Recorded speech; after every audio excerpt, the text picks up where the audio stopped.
మనం బెండ్ చేసి మనం చూపిస్తున్నామో దానివల్ల ఏంటంటే ఈ మొత్తం అనేది మీకు ఎక్సర్సైజ్ అవుతుంది.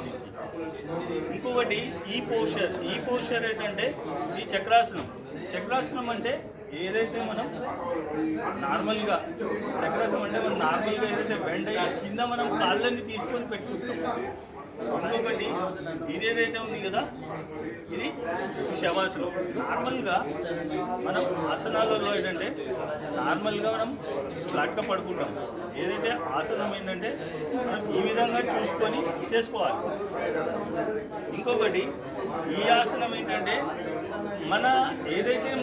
మన బాడీ ఏదైతే ఉంది కదా, ఎంతైతే షిప్ అంటే మన ఈ చేతులు ఉన్నాయి కదా, ఈ బ్యాక్ నుంచి ఇక్కడ వచ్చేటట్టు చూసుకోవాలి ఈ ఆసనం. ఇంకొకటి ఇదేంటంటే ఈ పోస్చర్ ఎట్లా ఉందంటే నార్మల్గా మనము మన తల ప్లస్ మన ఏదైతే మన హ్యాండ్స్ కాళ్ళు పట్టుకొని మనం ప్రాపర్గా తీసుకుంటే ఏంటంటే ఈ బాడీ ఏంటంటే మీకు నార్మల్గా ఈ స్టిఫ్నెస్ వస్తుంది. ఇంకొకటి ఈ ఆసనం చేయడం వల్ల మీ ఏదైతే స్టమక్ ఉంది కదా, స్టమక్ అనేది ప్రాపర్గా మీరు ఎప్పుడైతే బెండ్ అవుతున్నారో మీ కాళ్ళు ప్లస్ ఇవి స్ట్రేట్గా పెట్టేసి బెండ్ చేయడం వల్ల మీ స్టమక్లో ఏంటంటే మీ స్టమక్ అనేది ప్రాపర్గా ఒక లెవెల్కి వస్తుంది. ఇంకొకటి ఈ ఆసనం వల్ల ఏంటంటే ఇప్పుడు మనము నార్మల్గా ఏదైనా సపోర్ట్ లేని ఒకటే దగ్గర ఉండలేము. బట్ ఈ ఆసనం వల్ల ఏంటంటే మనము మన చేతుల మీద సపోర్టెడ్గా ఏ విధంగా ఉండవచ్చు ఇది చూపిస్తుంది ఈ ఆసనం. ఇంకొకటి ఈ ఆసనం ఏంటంటే నార్మల్గా మన ఏదైతే మీకు ఈ బ్యాక్ ఏదైతే ఉందో అది స్టిఫ్గా పెట్టేసి మీరు ఈ కాళ్ళు అనేది బెండ్ చేసి స్ట్రైట్గా పెట్టడం వల్ల మీకు ఈ పోస్చర్ ప్లస్ మీ చేతులు అనేది ఈ ఎక్సర్సైజ్ అవుతుంది. ఇంకొకటి మీకు ఈ ఆసనం చేస్తుంది. ఈ ఆసనం ఏంటంటే నార్మల్ చెప్తున్నాం. ఇదేమో చక్రాసనం చేయడం వల్ల ఏంటంటే మీరు మీ చేతులు అనేది నార్మల్గా పెట్టేసి మీ కాళ్ళు అనేది మీ తలకా మీద నుంచి పైన తీసుకోవడం వల్ల మీకు ఈ చక్రాసనంలో ఏంటంటే ఈ బాడీ అనేది బెండ్ చేయడం వల్ల మీకు ఇదంతా ఇప్పుడు ఇది చూడండి. ఈ పోస్చర్ ఏంటంటే మీకు దానివల్ల ఏంటంటే ఇక్కడ స్ట్రేట్ హ్యాండ్స్ పెట్టడం వల్ల ఈ మొత్తం ఎక్సర్సైజ్ అవుతుంది. ప్లస్ ఇదేదైతే ఈ పోస్చర్ ఉంది కదా ఇక్కడ అనేది మీకు స్ట్రేట్గా వస్తుంది. ఇంకొకటి మీకు ఇదైతే ఉంది కదా, ఇది ఈ ఆసనం వల్ల ఇప్పుడు ఇది నార్మల్గా ఏంటంటే ఇప్పుడు నార్మల్గా మనం శీర్షాసనం చూసినాం కదా, ఇది శీర్షాసనం కాకుండా ఇది నార్మల్గా బెండ్ చేసి మనం సపోర్ట్ అంటే కాళ్ళు అంటే మనం నడుముకి చేతి పెట్టుకునేసి పైన లేపు పెట్టేస్తాం. ఇంకొకటి హలాసనం అంటే యాక్చువల్లీ ఇప్పుడు మనం ఇక్కడ చూసాం కదా, ఈ చక్రాసనం హలాసనం ఏంటంటే స్ట్రైట్గా పెడతాం. ఎప్పుడైతే చేతులు కింద స్ట్రైట్గా పెట్టి ప్లస్ తల దగ్గర కూడా మనం కాళ్ళు కూడా స్ట్రైట్గా పెట్టాలి. ఇప్పుడు ఇంకొకటి ఈ ఆసనం ఏంటంటే ఇప్పుడు మనం ఇక్కడ ఏదైతే స్ట్రైట్ చూసినామో సేమ్ ఇది కూడా ఏంటంటే మనం హ్యాండ్స్ అనేది అప్పుడు కింద పెట్టి చేసినాము, ఇది హ్యాండ్స్ అనేది బ్యాక్ సైడ్ పెట్టేసి బ్యాలెన్స్గా పెట్టుకోవడం. ఇంకొకటి ఈ ఆసనం ఏంటంటే ఇప్పుడు నార్మల్గా మనం ఇది ఓన్లీ హ్యాండ్స్ తోటి పెట్టినాము, ప్లస్ ఇదేమో మనం బాడీ బ్యాలెన్సింగ్ చేసుకుంటాము, ఇదేమో మన కాళ్ళు ప్లస్ మన తలకాయ ఓన్లీ మనం దీంతోటే సపోర్ట్ తీసుకొని చేస్తున్నాము.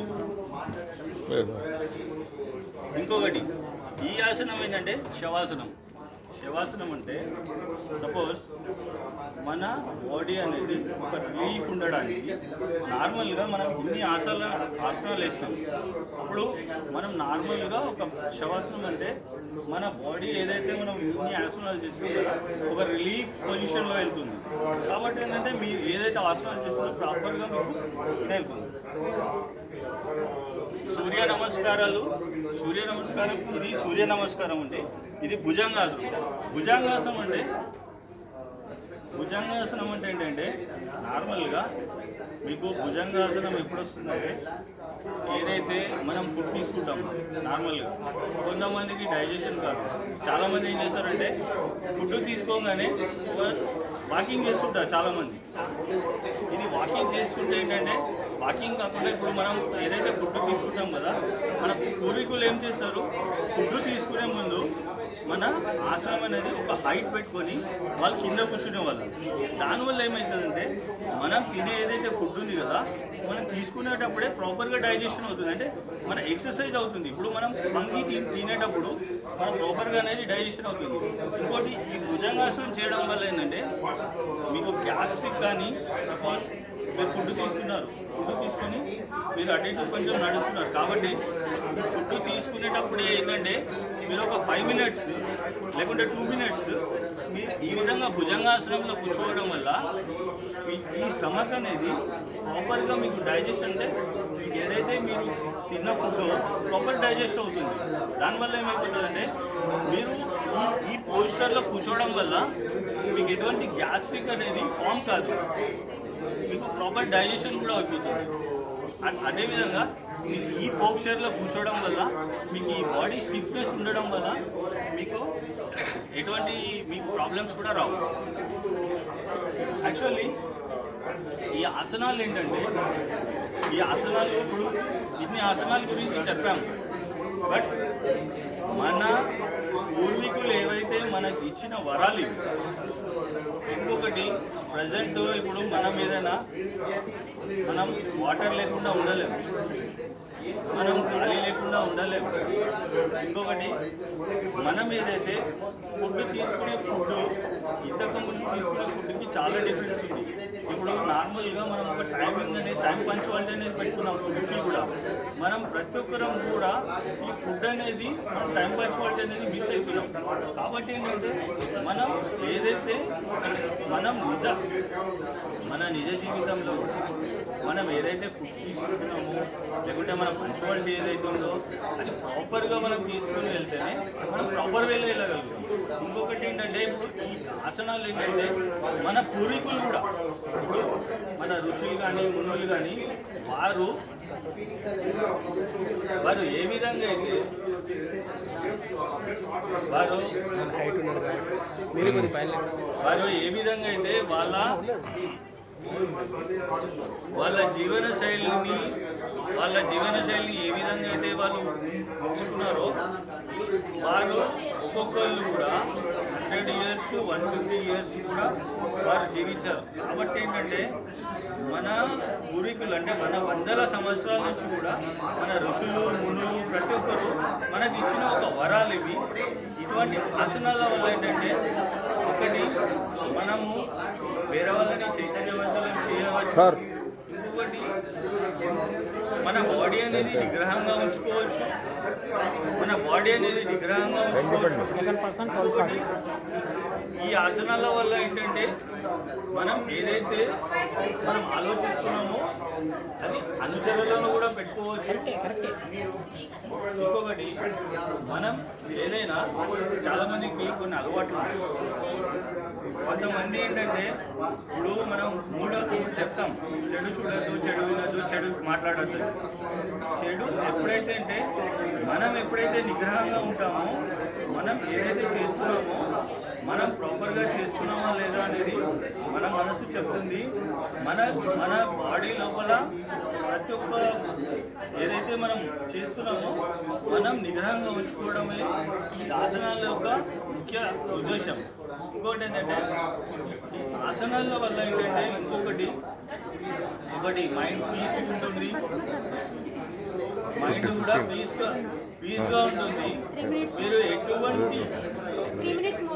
మీకు ఏదైనా ఉంటే కూడా మీకు నార్మల్గా ఈ ఆసనాల వల్ల ఏ ప్రాబ్లం అనేది రాకుండా మనం పీస్ఫుల్గా ఉండి మన ఫుడ్ అనేది ప్రాపర్గా తీసుకొని ప్రాపర్గా మన వే ఆఫ్ లైఫ్ అనేది చేంజ్ చేసుకుంటే యోగాసనాల వల్ల మనం అనేది చాలా కూడా నేర్చుకోవచ్చు. అదేవిధంగా మన నెక్స్ట్ జనరేషన్ కూడా ఈ విధంగా మనం చూపెట్టాలి. ఇంకొకటి ఏంటంటే మనం తీసుకునే టైం ఏదైనా ప్రతి ఒక్కటి కూడా ఒక టైం టేబుల్ తీసుకొని ఒక పంచువాలిటీ మెయింటైన్ చేసి ప్రతి ఒక్కటి కూడా మనం వారికి అందించడానికి ట్రై చేయాలి. కాబట్టి మన నెక్స్ట్ జనరేషన్ని మనం హెల్తీగా తయారు చేయాలంటే మనం ఈ టిప్స్ అనేది పాటించాలి. ఇంకోటి వారికి ప్రతి ఒక్కటి నేర్పించాలి. మనం ఎప్పుడైతే ఫాలో అవుతామో మన నెక్స్ట్ జనరేషన్ కూడా ఫాలో అవుతుంది. కాబట్టి ప్రతి ఒక్కరు కూడా మన ఏదైతే మన అలవాట్లు కానీ మన ఆచరణ కానీ మనం ఎప్పుడైతే చేంజ్ చేసుకుంటామో మన నెక్స్ట్ జనరేషన్ కూడా చేంజ్ అవుతుంది. కాబట్టి మనం ఆలోచించేది ఏంటంటే మనం ఏదైతే యోగాసనాలు ఉన్నాయో మనకి మన జీవితంలో అలవర్చుకుంటూ మన చుట్టుపక్కల కూడా తెలియజేస్తూ మన ఇంట్లో కూడా చేంజ్ చేస్తూ ప్రతి ఒక్కరిని కూడా చైతన్యవంతులు చేస్తూ మనం ఈ విధంగా ఉంటే ఏంటంటే నార్మల్గా మనము హెల్దీగా ఉంటాం, మన కుటుంబము హెల్దీ ఉంటుంది, మన ఏదైతే పల్లె అంటే మనం ఉండే ఏరియా అది హెల్దీగా ఉంటుంది. దానివల్ల మనం ఏదైతే నేర్పిస్తామో మనకి తెలిసింది 10 మందికి పంచడం వల్ల ప్రతి ఒక్కరు కూడా హ్యాపీగా ఉంటారు. ఇంకొకటి ఏంటంటే నార్మల్గా మనం ఎప్పుడైతే హ్యాపీగా ఉంటామో హెల్దీ లైఫ్ అనేది మనం జీవించగలుగుతాము, పాజిటివ్గా ఆలోచించగలుగుతాము, పాజిటివ్ థింకింగ్లో మనం చెప్పగలుగుతాము. కాబట్టి ఎవరైనా ప్రతి ఒక్కరూ ఇది మన జీవితంలోని అలవర్చుకోవాలని చెప్పేసి నేను చెప్పడం జరుగుతుంది. కాబట్టి ప్రతి ఒక్కరూ వారి జీవితంలో ఇవన్నీ ఇంప్లిమెంట్ చేస్తే అందరూ హెల్దీగా హ్యాపీగా మనశ్శాంతిగా ఉండగలుగుతారు. థ్యాంక్ యూ అండి.